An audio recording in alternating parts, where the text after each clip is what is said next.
یہ قربانی شعائر اللہ میں سے ہے. اس طرح کے جملے بھی نہیں کہنا چاہیے کہ بھینس کی قربانی کا کٹا عید سے پہلے کھول دو.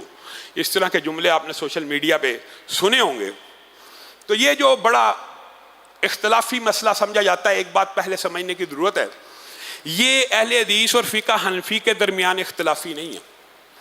یہ بعض اہل حدیث علماء میں بھی اختلافی ہے اور بعض احناف کے علماء میں بھی اختلافی ہے. اختلاف کیا ہے؟ اختلاف یہ ہے کہ جی بھینس اور کٹا گائے کی جنس میں سے ہیں. جو اس کو حلال سمجھتے ہیں قربانی کے لیے، ان کا دعویٰ یہ ہے کہ بھینس اور کٹا گائے کی جنس میں سے ہے. یہ دلیل دینا ان کے اوپر واجب ہے. وجہ کیونکہ قربانی کے لیے اللہ رب العزت نے 4 جوڑوں کو حلال کیا قربانی کے لیے. یہاں ایک بات سمجھنے کی ضرورت ہے. بعض لوگ یہ سمجھتے ہیں کہ سارے حلال جانوروں کی قربانی ہے. ہرگز نہیں. حلال جانوروں میں سے 4 جوڑوں کی قربانی ہے. من الابل اثنین، اونٹ میں سے بکر اثنین، گائے میں سے یعنی نر مادہ، اونٹ اونٹنی، بکرا بکری، چھترا اور چھتری، اور دمبا رسول اللہ کی حدیث کے مطابق. ان 4 جوڑوں کے بعد دمبا جو ہے وہ رسول اللہ کی حدیث کے مطابق ہے. اب قربانی انہی 4 جوڑوں میں ہوگی.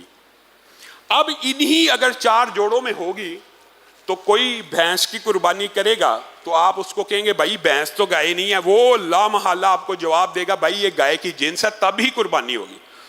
دلیل سمجھ گئے؟ اگر بھینس گائے کی جنس ہے تو ہی قربانی ہے، اگر گائے کی جنس نہیں ہے تو قربانی نہیں ہے. یہاں پہ ایک مسئلہ سمجھ لیجئے. سائنٹیفکلی، عقلی اور منطقی طور کے اوپر کسی جانور کی دوسرے جانور سے شکل ملنا یا صرف نام ملنا اس کو اس جانور کی جنس میں شامل نہیں کرتا. بھینس جی گائے کی جنس میں سے ہے. دلیل کیا؟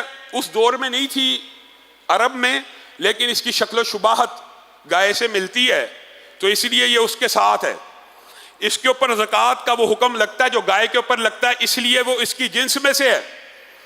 یہ 2 دلیلیں ہیں جو دونوں دلیلیں اگرچہ علماء کی ہیں لیکن دوسرے علماء کے موقف کے مطابق یہ دلیلیں باطل ہیں. گائے اور بھینس کی جنس سائنٹیفکلی کروموزومز کے اعتبار سے بھی فرق ہے اور عقلی اور منطقی اور ظاہری طور پہ بھی فرق ہے. گائے کا بچہ 9 ماہ میں جنم دیتا ہے، بھینس کا بچہ 10-11 ماہ میں جنم دیتا ہے. بھینس کے سینگ بل کھاتے ہوتے ہیں. کبھی آپ نے گائے کے سینگ بل کھاتے ہوئے نہیں دیکھے ہوں گے. بھینس کیچڑ پسند، پانی پسند جانور ہے. گائے صفائی پسند جانور ہے. کبھی آپ گائے کو دریا میں یا کیچڑ میں لوٹ پوت ہوتے نہیں دیکھیں گے. بھینس کو آپ چھوڑیں سب سے پہلے کیچڑ میں جائے گی اور پانی میں جائے گی.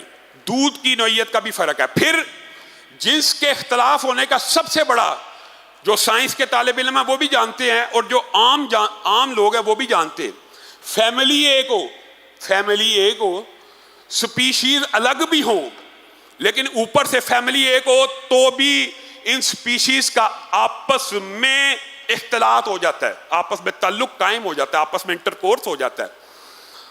آپ دیکھیں گدھا اور گھوڑا الگ الگ جنس ہے کہ نہیں؟ فیملی ایک ہے تو گدھا اور گھوڑا کا آپس میں ملاپ ہو جاتا ہے کیونکہ کروموزومز کا سٹرکچر ایسا کہ ملاپ ہو سکتا ہے. کوئی ذی شعور بندہ گھوڑے کو اور گدھے کو ایک جنس نہیں کہہ سکتا. الگ الگ جنسوں کے باوجود ملاپ ممکن ہے. اسی طرح زیبرا ہے. اب یہاں پہ آپ بھینس کا اور گائے کا ملاپ کر کے دکھائیے، نہیں ہو سکتا. یعنی صرف جنس فرق نہیں ہے، فیملی بھی فرق ہے. اور اس فیملی کو بفلو کہا جاتا ہے. یہ جنگلی جانور ہے اور وہ پالتو جانور ہے. اس کو آپ ہل میں جوت لیں گائے کو جتنے مرضی سال، بھینس کو جوت دیں. یعنی زمین آسمان کا فرق ہے.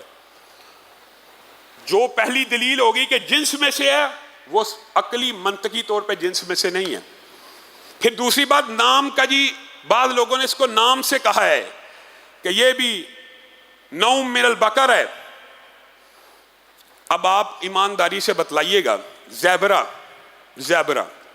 اس کو کیا کہتے ہیں عربی میں؟ حمار وحشی. حمار کیا نام ہے؟ حمار.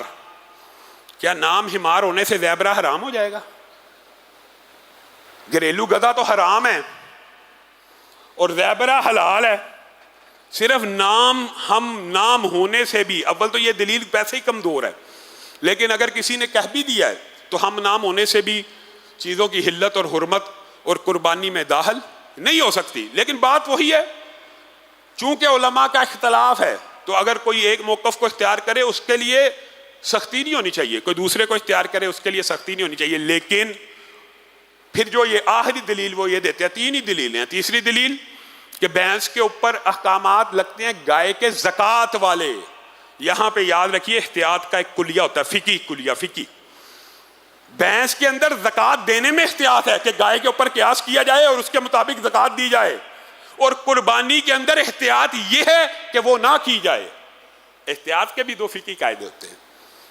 قربانی کے اندر بھینس کو لے کے جائیں تو احتیاط یہ ہے کہ ان 4 اجناس کی جائے اور بھینس کو نہ کیا جائے، اور زکوٰۃ کے اندر جب احتیاط کا کلیہ آئے گا تو ادا کرنا احتیاط کا پہلو ہے، اس لیے یہاں پہ احتیاطاً ادا کی جاتی ہے۔ تو یہ 3 جو دلائل ہیں یہ ان لوگوں کے ہیں، اور میں حیران ہوتا ہوں کئی مرتبہ کہ بھینس کی قربانی پہ اتنا لمبا چوڑا 10 دن بحث ہوتی ہے، ہر سال 10 دن۔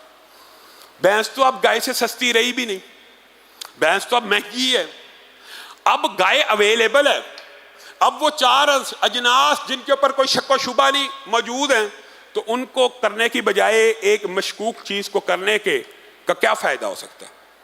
کوئی فائدہ نہیں۔ اللہ رب العزت جو کہا گیا، جو سنا گیا، اس کو سمجھنے کی توفیق عنایت فرمائے۔ اگر کسی ساتھی کے ذہن میں قربانی کے حوالے سے کوئی اور بھی سوال ہو تو وہ کر سکتا ہے۔ ہاں، میرے ذہن میں ایک اور بات آ گئی، ساتھیوں نے بھی پوچھا تھا، گائے کے اندر 7 حصے ہوتے ہیں، اونٹ کے اندر اگر آپ چاہیں تو 7 حصے بھی رکھ سکتے ہیں اور 10 حصے بھی رکھ سکتے ہیں، 7 حصے بھی اور 10 حصے میں بھی، یہ اللہ رب العزت کی طرف سے آسانی ہے۔ پھر گائے کے اندر کیا 2 حصے عقیقے کے رکھے جا سکتے ہیں اور 5 حصے قربانی کے؟ آپ قربانی اور صدقے کو ملا رہے ہیں، نہیں رکھے جا سکتے، حتیٰ کہ حالی گائے کے اندر عقیقہ کیا نہیں جا سکتا۔